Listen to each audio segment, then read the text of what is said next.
Good morning, dear students. Good morning, dear students. I am KP Singh, a senior physics lecturer. Dear students, जैसे कि आप की वार्षिक परीक्षाएं अति शीघ्र शुरू होने जा रही हैं, मैं आज कक्षा 11 भौतिक विज्ञान के लिए आपको महत्वपूर्ण प्रश्न समझा रहा हूँ। इन प्रश्नों से मिलते जुलते या इन प्रश्नों जैसे इन प्रश्नों में से कुछ प्रश्न आपके लिए निश्चित रूप से आपकी परीक्षा में मिलेंगे। आप इन्हें याद करें अच्छी तरीके से और ज़्यादा से ज़्यादा अच्छे से अच्छे अंक प्राप्त करें। ओके, वीडियो शुरू करते हैं। जैसे पहला क्वेश्चन नंबर 1 है, जो 5 खंड होते हैं,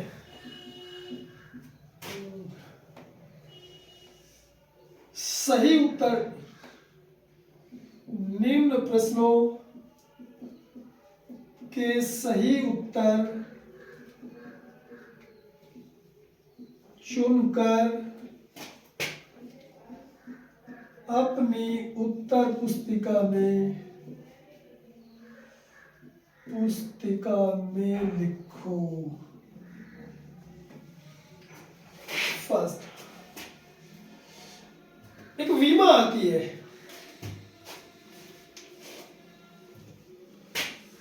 जैसे मान लिया मैं बोल रहा हूं पहले संवेग है। आप जानते हैं संवेग बराबर होता है द्रव्यमान गुणा वेग। द्रव्यमान की विमा m होती है, वेग की विमा LT-1, तो इसकी विमा ये होगी। जैसे कार्य है बल गुणा विस्थापन, बल की विमा MLT-2 होती है, विस्थापन की L। जब आप इसको सिंपल करेंगे, सरल करेंगे, L into L L square ML2T minus. तो इनमें से कोई विमा आपको मिल सकती है, आप अच्छी तरीके से याद करेंगे। देखो बहुत सारे जो ऑप्शन मिलेंगे आपको, इतना नहीं कोई करेगा बिल्कुल भी, बहुत सारे ऑप्शन आपको मिलेंगे, लेकिन आपको जो करेक्ट ऑप्शन है वो चुनना है। ठीक है, तो मैं ये नहीं कह सकता भाई वो ये पहले नंबर पे मिल जाए, दूसरे पे मिल जाए, तीसरे पे मिल जाए, लेकिन आपको सही चुनना है। संवेग की विमा MLT-1 होती है, कार्य की ML2T-2 होती है, जो भी आए आप वो चुनें। समान वेग, प्रकाश वर्ष किस भौतिक राशि का मात्रक है? दूसरा है प्रकाश वर्ष किस भौतिक राशि का मात्रक है?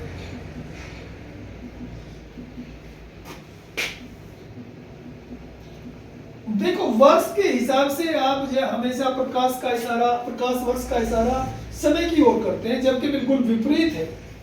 प्रकाश वर्ष क्या होता है? प्रकाश द्वारा एक वर्ष में चली गई दूरी को प्रकाश वर्ष कहते हैं, तो ये दूरी है। प्रकाश वर्ष दूरी का मात्रक है। उसमें हो सकता है दूरी है, चाल है, समय है, वेग है, संवेग है, कुछ भी हो, लेकिन आपको तो दूरी चुनना है। तीसरा है समान वेग से चलती वस्तु का त्वरण होता है। समान वेग से चलती वस्तु का त्वरण होता है। त्वरण की परिभाषा है वेग में परिवर्तन की दर को त्वरण कहते हैं। वेग में परिवर्तन की दर को त्वरण कहते हैं, क्योंकि वेग में परिवर्तन ही नहीं हुआ तो त्वरण शून्य। तो इसका जो वेग में परिवर्तन, समान वेग से चलती वस्तु का त्वरण होता है, तो इसमें फर्स्ट ऑप्शन मान लिया शून्य है, फिर जो है सेकंड ए है, थर्ड -a है, इनमें से जो है कोई नहीं है। आपको तो ये चुनना है, मुझे नहीं पता इसके ऑप्शन क्या क्या हो सकते हैं, आपको तो चुनना है 0। समान वेग से चलती वस्तु का त्वरण 0 होता है, वो किसी भी ऑप्शन में हो। बल एक तार को खींचकर दुगना कर दिया, उसके यंग प्रत्यास्थता गुणांक पर क्या प्रभाव पड़ेगा? यंग प्रत्यास्थता गुणांक कितना होगा? चौथा है, एक तार को खींचकर दुगना कर दिया गया, उसके यंग प्रत्यास्थता गुणांक पर क्या प्रभाव पड़ेगा?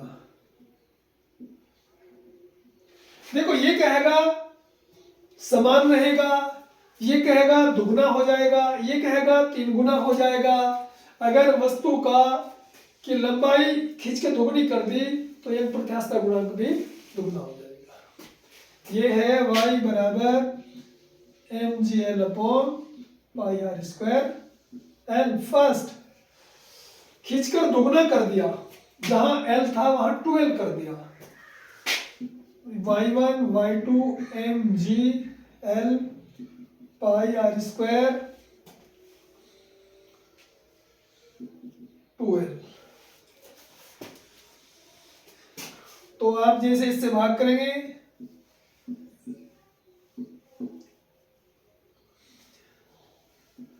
y1 बटे y2 बराबर, ये हो गया 12 ऊपर आ गया,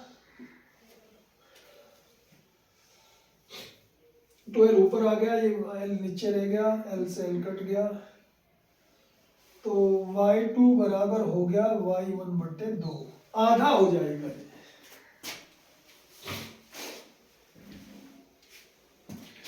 तो कोई सही जो आंसर ऑप्शन है इसका आप वो चुनेंगे।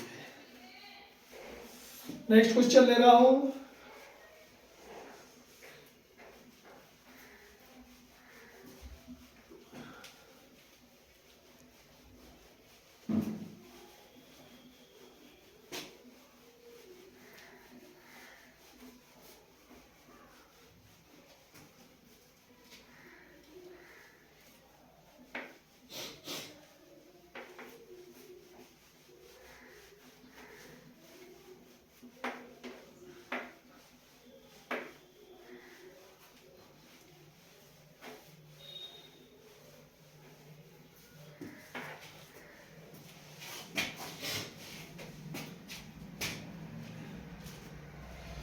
बल, दाब तथा क्षेत्रफल में संबंध। बल, दाब ये F होता है, दाब P होता है, क्षेत्रफल A में संबंध है। देखो, दाब बराबर होता है बल बटे क्षेत्रफल।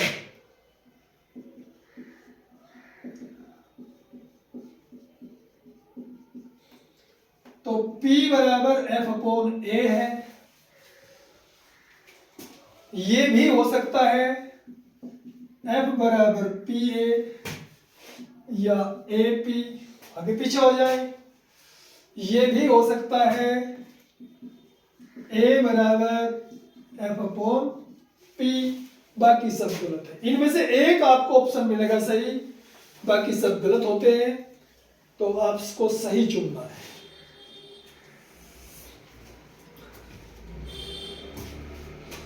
ये ऑब्जेक्टिव टाइप क्वेश्चन थे। दूसरा क्वेश्चन अति लघुत्तरीय होता है। तो दूसरे क्वेश्चन को जैसे बहुत इंपॉर्टेंट एक पॉइंट है,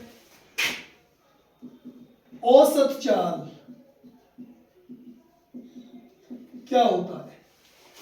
किसी वस्तु द्वारा चली गई कुल दूरी तथा लिए गए कुल समय के अनुपात को औसत चाल कहते हैं। किसी वस्तु द्वारा चली गई कुल दूरी तथा लिए गए समय के अनुपात को औसत चाल कहते हैं।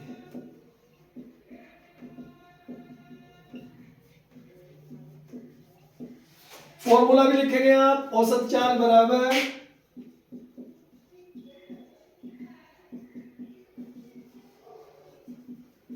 कुल दूरी बटे कुल समय, मात्रक हो जाएगा मीटर प्रति सेकंड। इसका सेकंड पार्ट है औसत चाल की आवश्यकता क्यों होती है। औसत चाल की आवश्यकता क्यों होती है, क्यों होती है आप सोचो।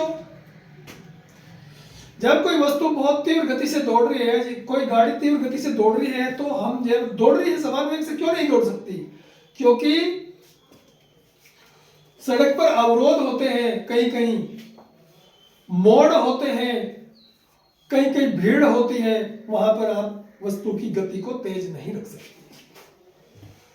औसत चाल की आवश्यकता इसलिए होती है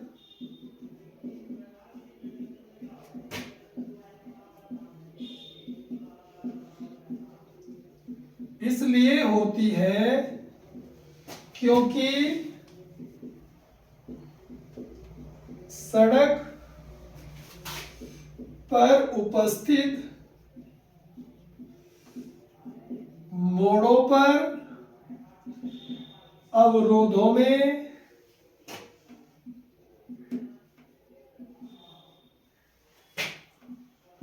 तथा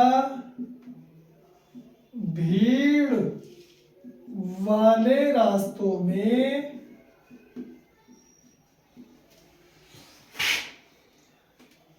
वाहन की गति समान नहीं रखी जा सकती। ओके, बहुत आसान क्वेश्चन ये है। प्रक्षेप का उड्डयन काल क्या है, प्रक्षेप का उड्डयन काल क्या है।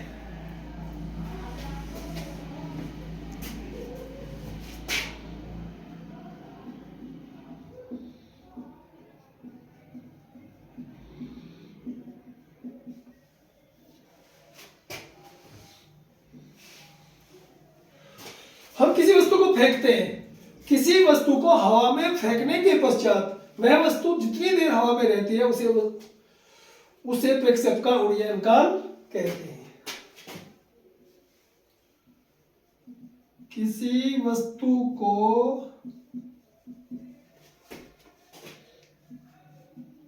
पृथ्वी तल से फेंकने के पश्चात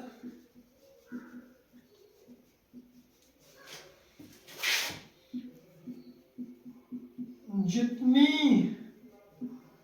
देर वायु में रहती है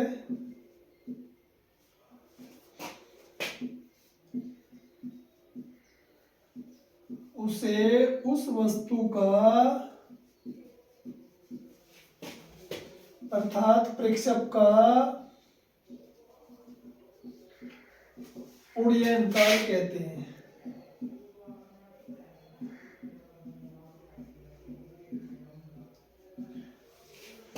उड्डयन काल T बराबर 2u sin थीटा बटे जी।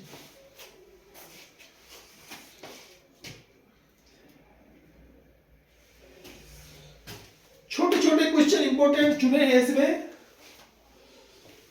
आप इसे लिख लेंगे और याद करो। आपको वार्षिक परीक्षा तक जितना भी वो होगा ज्यादा से ज्यादा समझाने की कोशिश करूंगा और सभी बच्चे मेहनत करें।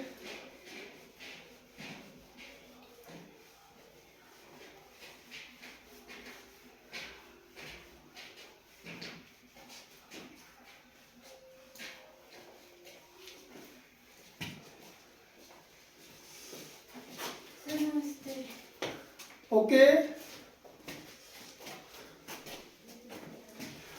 आप सभी प्रश्नों की अच्छी तरीके से मेहनत करें, तैयारी करें और I will meet you for the next video tomorrow. Until then, take care of you. Till then, bye bye. Video आपको पसंद आएगा, लाइक करें, शेयर करें, सब्सक्राइब करें। दूसरे स्कूल के बच्चों के लिए भी आप जैसे शेयर करें, सब्सक्राइब करें जी। ओके, आपको सभी सब्जेक्ट की अच्छी से अच्छी तैयारियां इसी चैनल के माध्यम से हमने कराने की सोची है, इसलिए अपने चैनल को मजबूत बनाएं, स्ट्रॉन्ग बनाएं, जिससे आपकी पढ़ाई की सभी समस्याएं हल हो जाए। ओके।